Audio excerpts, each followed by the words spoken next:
Franklin Pierce, James Buchanan, Rutherford B. Hayes, Benjamin Harrison, Warren Harding. Who the fuck are these guys? Exactly. They're too irrelevant to win. Ronald Reagan, George W. Bush, Donald Trump, and Joe Biden are all too stupid and or senile to win. Amazing how they all served so recently, by the way. Now, let's get into a category of president I describe as they served in the military, but William Henry Harrison and Zachary Taylor were both generals, but died shortly after taking office because of some poo-poo water. Sad. James Garfield was a Civil War veteran, but also shares a name with a fat cat that eats lasagna, so he ain't gonna do much.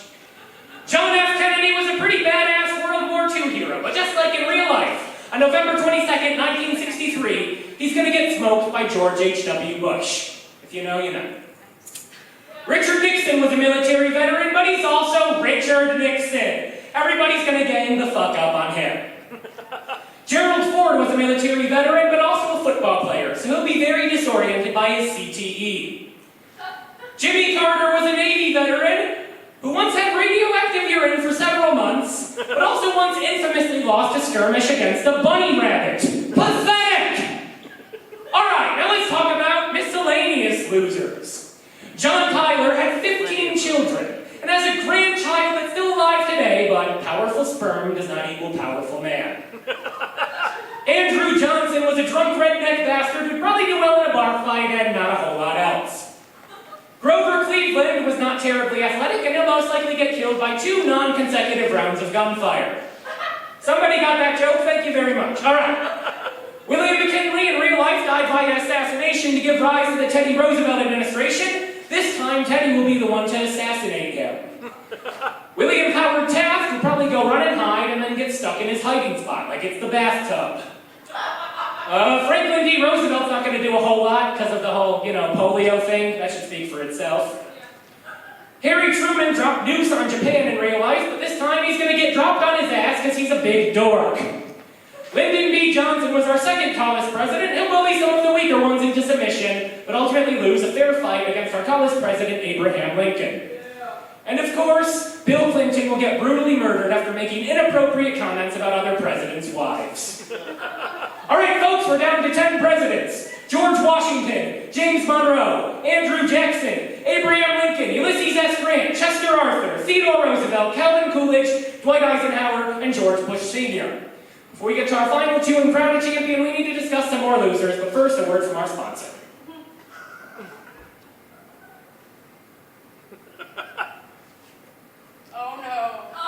Hi, I'm Richard Nixon, and I'm in hell.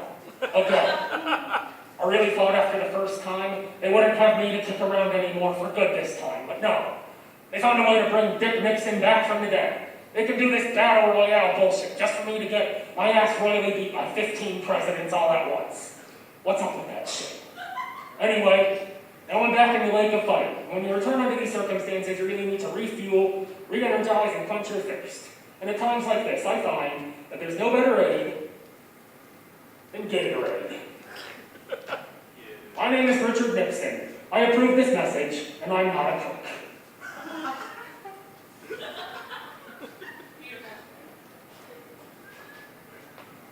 And we're back! Let's discuss some more of those losers. George Washington would fight valiantly, but ultimately get killed while searching for his dentures after they fall out of his mouth. James Monroe was a pretty badass war hero, but he's James Monroe. He's not important enough to win. Come on. Andrew Jackson was kind of a badass, but also kind of a dickhead, to say the least. He's going to make too many enemies, and that's going to be his downfall. Ulysses S. Grant won the Civil War, but he also smoked way too much, as long as they're not going to be powerful enough to keep up. Calvin Coolidge would make it... Chester Arthur would inexplicably make it to the final 5, but then get promptly murdered thereafter. Calvin Coolidge would make it this far by pretending to play dead, but eventually his ruse would be discovered. Dwight Eisenhower would get killed while trying to start an I Like Ike chant.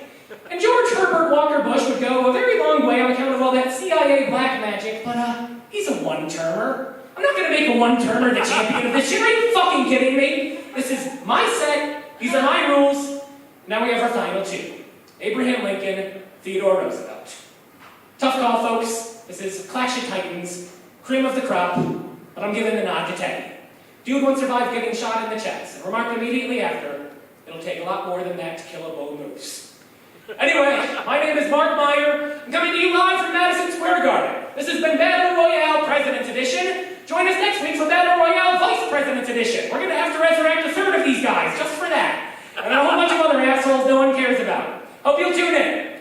Anyway, this has been Presidential Battle Royale, sponsored by Gatorade. I'm Mark, and you've been a great audience. Good night. God bless America.